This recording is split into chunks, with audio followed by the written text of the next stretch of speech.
Howdy, welcome to Tea with Tea.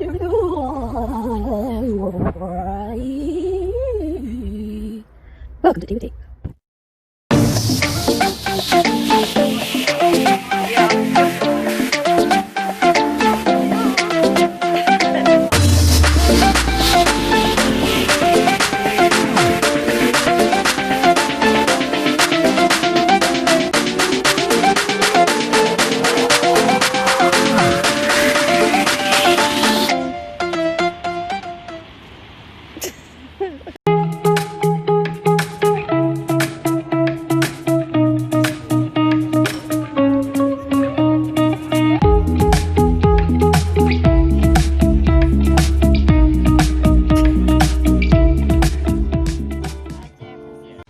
This is Benny.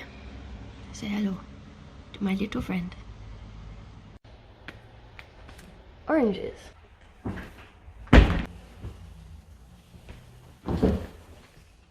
Sunshine, sunshine, make you happy, it's like today. Then I know how much I love you. It's okay, you're sunshine.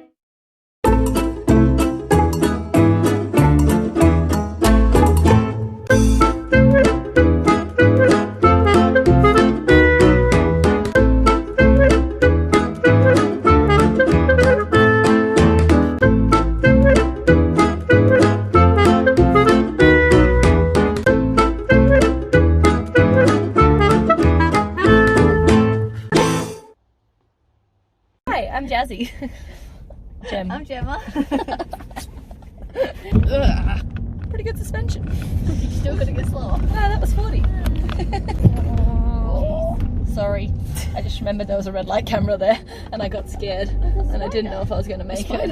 What do you like about yourself?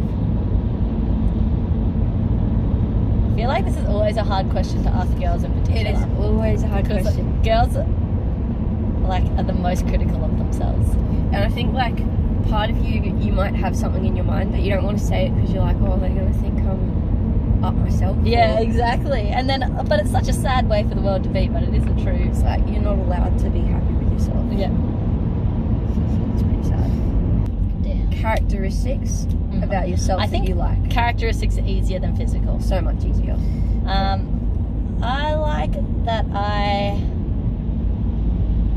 care a lot for other people.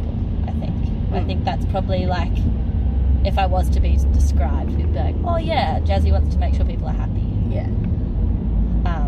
And I think that's people, I'm very probably way too invested in everyone's emotions, but I kind of like and hate that about me. I have a lot of it. Yeah, sometimes too much, but sometimes it's a good amount. Okay, Jem? There are so many more things. But yeah. Thank you. No. Yes. Or are you gonna go in the mud? No, I won't. Oh, I feel like I'm sucking my belly and just fit into jeans. You know, the car's metal, it doesn't suck into But I physically did that just then. I was like, I would say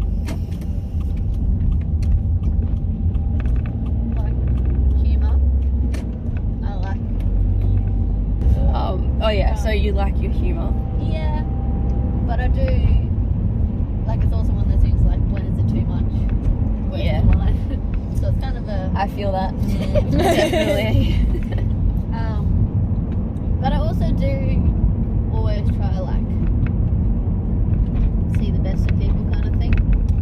Yeah. Which again, good and bad. I don't know. Yeah. Something that I like, but I'm also trying to learn boundaries with is I really care about people. I'm just trying to learn how much to care about them. Who to put my energy into and what's going to be more toxic for me than, I don't know. It's just a hard line to figure out when you really want to help people but they're kind of sucking you dry.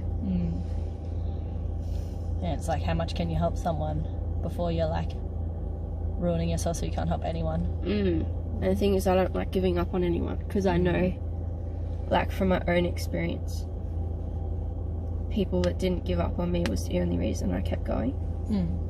When I was, like, really hard to deal with. Yeah. And so if it wasn't for them, I probably wouldn't be here. So it's like, from that point of view, I just don't like giving up on anyone or backing away, because I get scared that, like, that might be the end of things. But then I also need to learn how to distance myself in a healthy way. Like, similarly to you, Jazz, like, I feel when people are hurting, like, it physically hurts me. It does. I'm like, oh, it just, like, breaks my heart to watch. And you just want to fix it, but there's some things you can't fix, and then it's hard to accept when you can't fix some things, I think, because then you're like, oh, I could still do this and I could still do that, but really you're just draining yourself more than helping anything. I think, like, along the lines of that, actually, is realizing that you can't be someone's hero. Like, you're not their savior. I think that's, like, a real hard realization that I've come to in probably the last year, because I always want to save people, and I'm like, oh, like, maybe I can be the stepping stone for them to get better. But if your identity is, I can be their hero, they're going to let you down, and then you're just going to be crushed. And it's, yeah, kind of like learning how to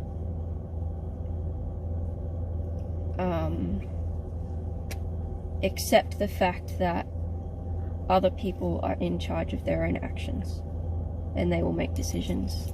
And that doesn't mean you've failed them, because that they're human, you're human. You can't save them from everything that they do. Yeah. And sometimes people are at a stage where they just don't want to be helped, and if they don't want to be helped, you can't do much about that, which is hard. But I think it's not like a forever thing too. I think sometimes at that stage people are just not ready to be helped, but then, like, I don't know, they must be going through something, or something else comes up, and it's all like a build up of other things that happen to them. Yeah, like, you have to very much believe that God's got a plan, because if not, it's like, yeah, very hard to come to terms with. Oh, it's heartbreaking, and it's, like, scary to think that, what if they never want to get helped, and then they're just, like, keep going down this vortex, and then they're just stuck like that forever. And it's like, oh, what if I step in? Like, can I, you know, break them free from this? But everyone's on their own journey, I guess. But because there's been so many times that I don't want to help, haven't wanted to help myself, and I've just wanted to destroy myself, and I get very self-destructive. And it's kind of been like, well, if there weren't people to step in at those times, what could have happened? So it's like, I'm grateful that they did step in, even though at the time it didn't really, you know, I didn't appreciate it so much, or I didn't, you know, welcome that help. Yeah. But I did need it, so it's kind of like, do I help them? Or... hard to figure it out sometimes. Because you can never really know where people are at. They can say whatever they say, and they can have outbursts in the strangest ways, and, like, I don't know, do things that seem so self-destructive.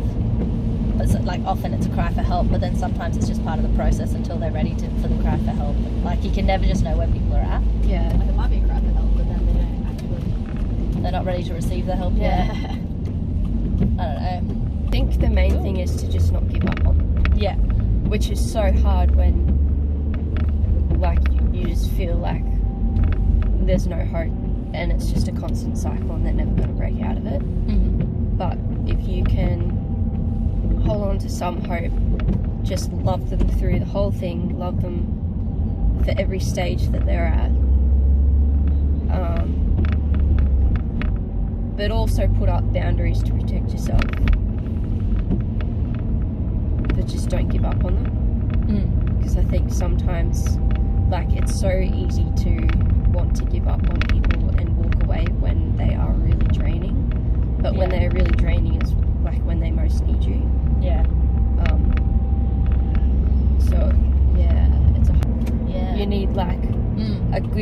balance of people that take from you, people that give to you, and then people that are in between, like that it's equally giving and taking. Yeah. You need all those sort of friendships. Otherwise, if it's outbalanced, then you're either not going to get filled up, or you're not going to be contributing to other people and helping other people, or you're not going to have someone who you can just relax around. Yeah. Like, it's hard. Like, it's like us. These days. I give you clothes, you give me clothes. It's so lovely, and we all win because we're all giving. Yeah. But I remember, I think it was I think it's a hard balance. Andy was talking about it, the Thrive thing, with the, like, you always feel let down when you expect stuff from people, but Yeah. like, it's like you expect people to owe you something, but you shouldn't really, like, people don't owe you I anything. don't like that frame of mind at all. Mindset. What? Like, I do this, so you gotta do this. Oh, I next. thought you hate meant that idea. I was like, no, I think that's very accurate. My frame of, I do Yeah. this nice stuff. And then you gotta- expect something yeah, in return. They're I like, that's not, hate it so much. but it's not how life works, is it? No. It annoys me. I was thinking of that the other day, actually. I was thinking, like, what does my frustration and bitterness derive from? Mm-hmm. And it comes from an expectation or a feeling, what's the word? Not privileged, but like Entitled. Entitlement. Like, my frustration and bitterness comes from a place of entitlement. Mm-hmm. So if I'm like bitter towards someone, it's like, well, they should be treating me better, and Yeah. I deserve this, and blah Yeah. blah blah. And it's like, well, no, like, I'm just a person. Yeah, yeah. I'm not God. Like, I'm not top of the rank. Yeah, I don't actually deserve anything. It's like, I can't place expectation on anyone else other than myself, because I'm who I come back to. Like, Yeah. I'm responsible for me. Yeah, exactly. I think hearing that really, like, made me question a lot of the times that I get upset about stuff, or like frustrated with people or cranky or whatever. Like, well, what's it based from? Like, it's quite what's the word, like it really makes you reflect on yourself a bit and be like, oh, wait a second, what is this based from? Yeah, I think it's good to be able to reflect on it, because then you're like, oh, hang on, what do I need to rewire this thinking. Yeah. Because otherwise I'm going to be trapped in like one of my characteristics that everyone's going to know me as. Yeah. Is being an Yeah. entitled cricket. And there's like, yeah, you do like often think, like, what? I guess if you think, like, what do I want to be known by? A lot of the traits that you hate seeing in other people, you're like, oh, do I do this and do I do that? It's a good little kick up the bum. Cool, good chats, good ramble. That'll be it for now.